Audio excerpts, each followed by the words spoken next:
ಜೇಬಿನಲ್ಲಿ ಫೋನ್ ಇಲ್ಲ, ಜೇಬಿನಲ್ಲಿ ಹೆಚ್ಚು ಹಣ ಇಲ್ಲ, ಮನೆಯಲ್ಲಿ ಎಸಿಗಳಿಲ್ಲ. ಆದರೂ ಆ ತಲೆಮಾರು ನಮ್ಮಿಗಿಂತ 100 ವರ್ಷಗಳು ಹೆಚ್ಚು ಸಂತೋಷವಾಗಿ, ಆರೋಗ್ಯವಾಗಿ ಹೇಗೆ ಬದುಕಿತು? ಅವರ ರಹಸ್ಯ ಏನು? ಈ ತಲೆಮಾರು ಹೋಗಿಬಿಟ್ರೆ ಮತ್ತೆ ನಮಗೆ ಪ್ರೀತಿಯನ್ನು ಹಂಚುವ ಕೈಗಳು, ಕಥೆಗಳು ಹೇಳುವ ಧ್ವನಿಗಳು ಇರಲಾರವು. ನಾವೇನು ಕಳ್ಕೊಳ್ತಿದ್ದೇವೆ ಗೊತ್ತಾ ಸ್ನೇಹಿತರೆ? ಗಮನಿಸಿದ್ದೀರಾ? ನಮ್ಮ ಕಣ್ಣು ಮುಂದೆ ಒಂದು ಯುಗ ಮುಗಿದು ಹೋಗುತ್ತಿದೆ. ನಮಗೆ ಜನ್ಮ ನೀಡಿ ಜೀವನವನ್ನು ಕಲಿಸಿದ ಒಂದು ಮಹಾನ್ ತಲೆಮಾರು ಒಂದೊಂದಾಗಿ ನಮಗೆ ಶಾಶ್ವತ ವಿದಾಯ ಹೇಳುತ್ತಾ ಅಂತರ್ಧಾನವಾಗುತ್ತಿದೆ.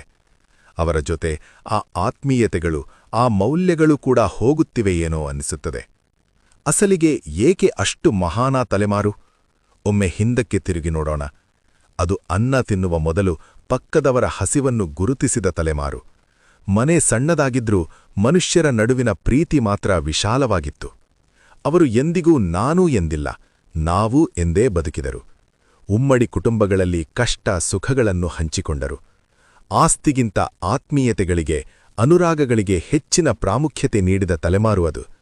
ಅವರಿಗೆ ದೊಡ್ಡ ದೊಡ್ಡ ಡಿಗ್ರಿಗಳಿರಲಿಕ್ಕಿಲ್ಲ, ಆದರೆ ಜೀವನ ಎಂಬ ಪುಸ್ತಕವನ್ನು ಸಂಪೂರ್ಣವಾಗಿ ಓದಿದ ತಲೆಮಾರು ಅದು. ಗಡಿಯಾರ ಇಲ್ಲದಿದ್ದರೂ ಸೂರ್ಯನನ್ನು ನೋಡಿ ಸಮಯ ಹೇಳುತ್ತಿದ್ದರು. ಕ್ಯಾಲ್ಕುಲೇಟರ್ ಇಲ್ಲದಿದ್ದರೂ ಬಾಯಿಲೆಕ್ಕದಲ್ಲೇ ಜೀವನವನ್ನು ಗೆದ್ದ ಮೇಧಾವಿಗಳು ಅವರು. ಇಂಟರ್ನೆಟ್ ನೋಡದೆ ಅಪಾರ ಜ್ಞಾನವನ್ನು ತುಂಬಿಕೊಂಡರು. ಜಿಪಿಎಸ್ ಇಲ್ಲದಿದ್ದರೂ ಗಮ್ಯವನ್ನು ಖಚಿತವಾಗಿ ತಲುಪುತ್ತಿದ್ದರು. ಆ ದಿನಗಳಲ್ಲಿ ಕೈಯಲ್ಲಿ ಮೊಬೈಲ್ ಫೋನ್ ಇರಲಿಲ್ಲ, ಆದರೆ ಮನಸ್ಸು ತೆರೆದು ಮಾತನಾಡಿಕೊಳ್ಳುವ ಸ್ನೇಹಗಳಿಗೆ ಕೊರತೆ ಇರಲಿಲ್ಲ. ಪೋಸ್ಟ್ ಕಾರ್ಡ್ ಮೇಲೆ ಬರೆದ 4 ಮಾತುಗಳು ಫೋನ್ನಲ್ಲಿ ಗಂಟೆಗಳ ಮಾತಿಗಿಂತ ಹೆಚ್ಚು ಪ್ರೀತಿಯನ್ನು ಹಂಚುತ್ತಿದ್ದವು. ಟಿವಿ ಇಲ್ಲದಿದ್ದರೂ ಬೀದಿ ನಾಟಕಗಳು, ಬುರ್ರಾ ಕಥೆಗಳೊಂದಿಗೆ ಸಮಯವನ್ನು ಆನಂದವಾಗಿ ಕಳೆಯುತ್ತಿದ್ದರು. ತಂತ್ರಜ್ಞಾನ ಇಲ್ಲದಿದ್ದರೂ ಸುಖ ಸಂತೋಷಗಳಿಂದ ಬದುಕಿದ ತಲೆಮಾರು ಅದು. ಎಸಿಗಳು, ಕೂಲರ್ಗಳು ಇಲ್ಲದಿದ್ದರೂ ಹೊರಗಡೆ ಮಂಚ ಹಾಕಿಕೊಂಡು ತಂಪು ಗಾಳಿಯಲ್ಲಿ, ಜಾಬಿಲ್ಲಿ ಅಂದ್ರೆ ಚಂದ್ರ ಬೆಳಕಿನಲ್ಲಿ ಹಾಯಾಗಿ ನಿದ್ರೆ ಮಾಡಿದ ತಲೆಮಾರು ಅದು. ಮಿನರಲ್ ವಾಟರ್ ಗೊತ್ತಿರಲಿಲ್ಲ. ಕೆರೆ ನೀರು, ಬಾವಿ ನೀರು ಕುಡಿದು ಕಲ್ಲು ತಿಂದರೂ ಜೀರ್ಣಿಸಿಕೊಳ್ಳುವ ಶಕ್ತಿ ಅವರದೇ. ಪಿಜ್ಜಾ, ಬರ್ಗರ್ಗಳ ಬದಲು ಪೀಚು ಮಿಠಾಯಿ, ಪೇಳೆಗಳು ತಿನ್ನಿ ಸಂತೋಷವಾಗಿ ಬದುಕಿದರು. ಜಿಮ್ಗಳ ಕೆಲಸವಿಲ್ಲದೆ ಭಾರೀ ಕೆಲಸ ಮಾಡಿ ಬೆವರು ಸುರಿಸಿ 100 ವರ್ಷ ಆರೋಗ್ಯವಾಗಿ ಬದುಕಿದರು.